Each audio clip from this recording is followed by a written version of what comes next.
अब देखो मेरे भाई, अगर आपको नहीं पता है तो लावा अग्नि 4 completely made in India smartphone नहीं है। लावा अग्नि 4 का ओडीएम सप्लायर है कुशिया ग्रुप।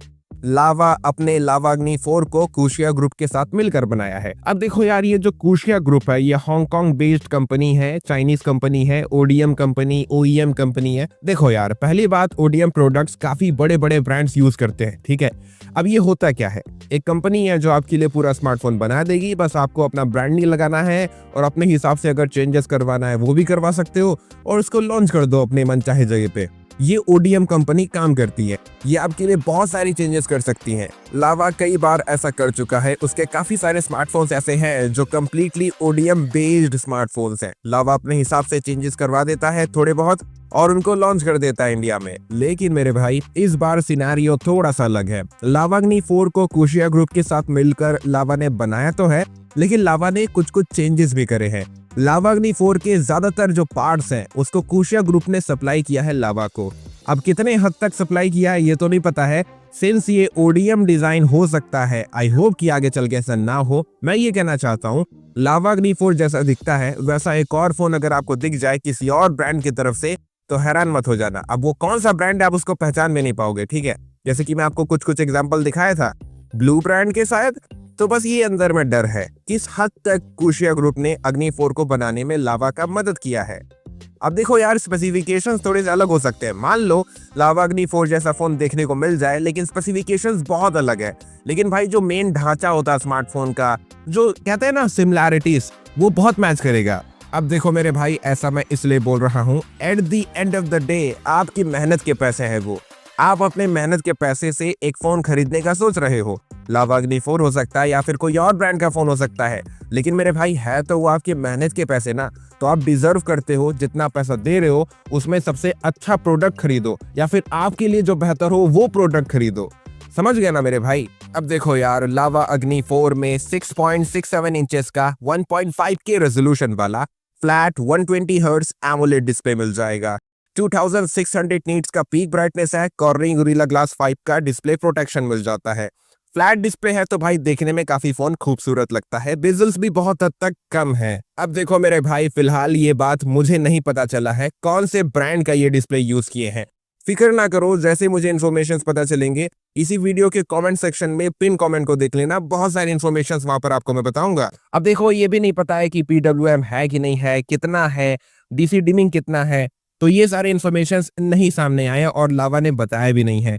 ये कैसे पता चलेंगे? कोई बंदा अगर फोन में ताका झाकी करेगा तो पता चलेगा। लेकिन मेरे दोस्त, फिलहाल लावा ने जितने ऑफिशियल डिस्प्ले स्पेसिफिकेशंस बताए हैं, अगर हम सभी एज्यूम करते हैं लावा अग्नि 4 का प्राइस इंडिया में होगा 25,000 रुपीज के आसपास, तो यार लावा अग्नि 4 का जो डिस्प्ले स्पेसिफिकेशन है वो कुछ खास नहीं है। हाँ, अच्छा चीज दे देता है बट इतना खास नहीं है कि अगर आप एक गेमर हो तो आपकी सारी चाहतों को पूरा कर दे, या फिर आप कंटेंट कंज्यूमिंग करते हो तो आपको बहुत ही नेक्स्ट लेवल वाला मजा दे दे। क्योंकि चाइनीज प्लेयर्स हैं भाई, वो कमाल के डिस्प्ले स्पेसिफिकेशंस दे देते हैं। जैसे कि ओप्पो रेनो 13 को देख लो, नया स्मार्टफोन भी नहीं है, उसमें 3840 हर्ट्ज का PWM मिलता है, डिस्प्ले और प्रीमियम हो जाता है। समझ गया ना मेरे भाई। 25,000 रुपीज के प्राइस रेंज में बहुत कंपटीशन है। चाइनीज प्लेयर्स अपने स्मार्टफोन के डिस्प्ले में बहुत तगड़े स्पेक्स देने लग गए हैं। अच्छा चलो, अब बात करते हैं कैमरास के बारे में। यहाँ पर आपको डुअल कैमरा सेटअप मिल जाएगा। 50 मेगापिक्सल का वाइड एंगल कैमरा, 8 मेगापिक्सल का ultra wide angle camera, 50 megapixel का सेल्फी। जो प्राइमरी सेंसर है वहां पर OIS मिल जाता है, लेकिन जो कैमरा सेंसर है वो मेंशन नहीं किया है लावा ने। हालांकि सेल्फी के बारे में उसने बताया है सैमसंग का JN1 मिल जाता है। प्राइस के हिसाब से कहूँ तो सैमसंग का JN1 सेल्फी काफी अच्छा है। वीवो बहुत सारे अपने स्मार्टफोन्स में देता है 30,000 रुपए के अंदर में, और भी चाइनीज प्लेयर्स हैं जो JN1 सेल्फी दे देते हैं। बहुत अच्छा सेल्फी है, काफी अच्छे सेल्फीज ले लोगे। इवन इसके चक्कर में सेल्फी कैमरा से भी 4K 60 FPS पे वीडियोस को रिकॉर्ड कर सकते हो। मेन कैमरा से भी 4K 60 FPS पे रिकॉर्ड कर सकते हो। रूमर्स ऐसे थे, रूमर्स हैं, कंफर्म नहीं है, पता चलेगा तो पिन कमेंट में बता दूंगा camera sensor. Now take it with the pinch of chaat masala. अब देखो यार, कैमरा सेंसर्स लावा ने बताए नहीं है मेन कैमरास के, तो कुछ सोच कर ही उसने ऐसा किया होगा। रहा सवाल कैमरास कैसे हैं, देखो यार 25,000 रुपीज को ध्यान में रख के कहूँ तो कैमरास अच्छे हैं। लावा भी कुछ कुछ वैसे ही कैमरास दे रहा है जो गेमिंग स्मार्टफोन्स देने की कोशिश करते हैं। ज्यादा लावा मेहनत करने की कोशिश नहीं किया है, हालांकि सेल्फी बहुत अच्छा दे दिया, लेकिन भाई मेन कैमरास इतने अच्छे नहीं है जितने आपको अच्छे चाहिए, समझ गए ना। अगर आप एक ऐसे बंदे हो जिसको कैमरास बहुत अच्छे चाहिए, लावा अग्नि 4 मेन कैमरास में आपको उतना सेटिस्फेक्शन नहीं दे पाएगा। लेकिन मेरे भाई मैं अगर सच कहूं तो मैंने लावा अग्नि 4 चलाया है, मेरे पास लावा अग्नि 4 बहुत ही जल्द आ जाएगा। जिसके पास है वो पहले वीडियो क्लियर करेगा, उसके बाद वो मुझे देगा, फिर मैं रिव्यू करूंगा, बहुत अच्छे तरीके से आपको समझाऊंगा। और मुझे तो ब्रांड ने नहीं दिया है, तो मैं बहुत अच्छे तरीके से आपको समझा सकता हूँ, समझ गया ना।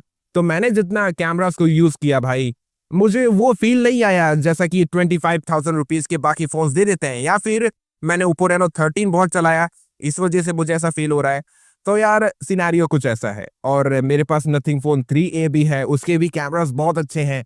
तो यार मैं बस ये कहना चाहता हूँ 25,000 रुपीज के प्राइस कैटेगरी में अगर लावा अग्नि 4 गिरा तो वहां पर बहुत अच्छे कैमरास वाले फोन्स भी आ जाते हैं भाई।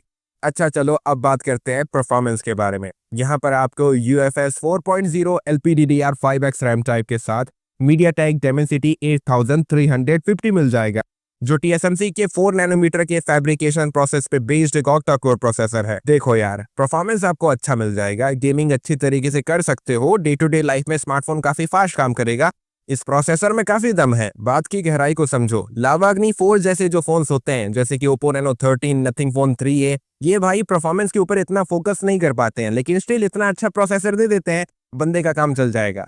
तो भाई आप अगर गेमर हो तो यार ये आपको उतना तगड़ा वाला सेटिस्फेक्शन नहीं देगा। और मैं आज को ध्यान में रख के नहीं कह रहा हूँ, आने वाले कल को ध्यान में रख के कह रहा हूँ, क्योंकि एक दो दिन तो आप फोन चलाओगे नहीं।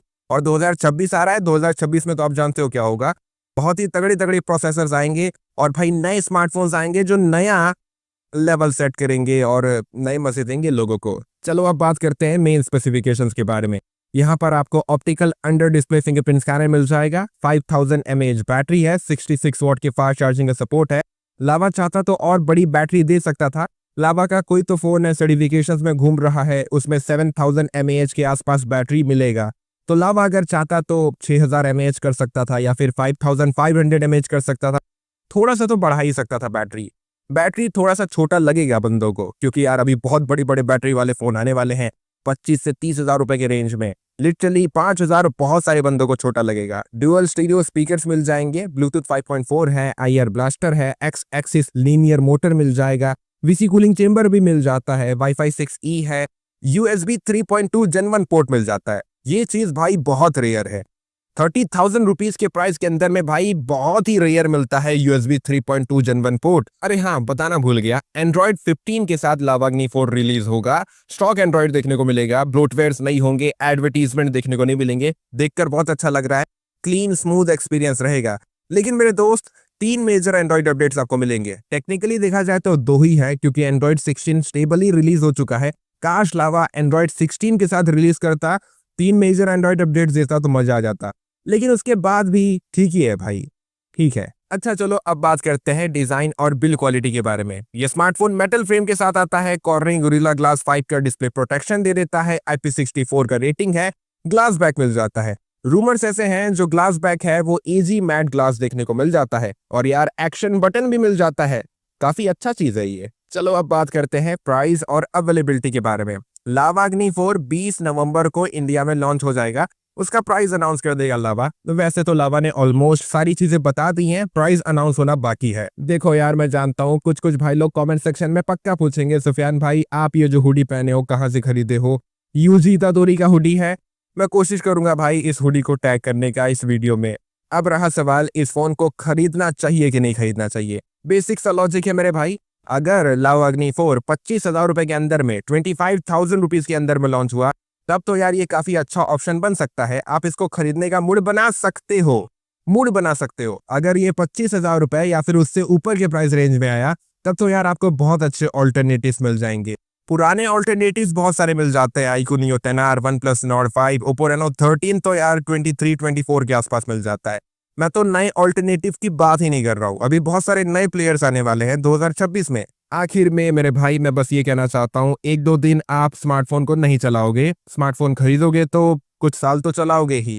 लावा अग्नि 4 जैसे स्पेसिफिकेशंस दे रहा है वो एकदम अप टू डेट नहीं है, मतलब कि जैसे स्पेक्स इसके हैं करंटली कंपटीशन उससे बेहतर स्पेसिफिकेशंस दे देते हैं, प्लस 2026 में जैसे फोन आएंगे लावा अग्नि 4 के स्पेक्स और आउटडेटेड लगेंगे। ये तो केवल 1 साल की बात कर रहा हूं मैं।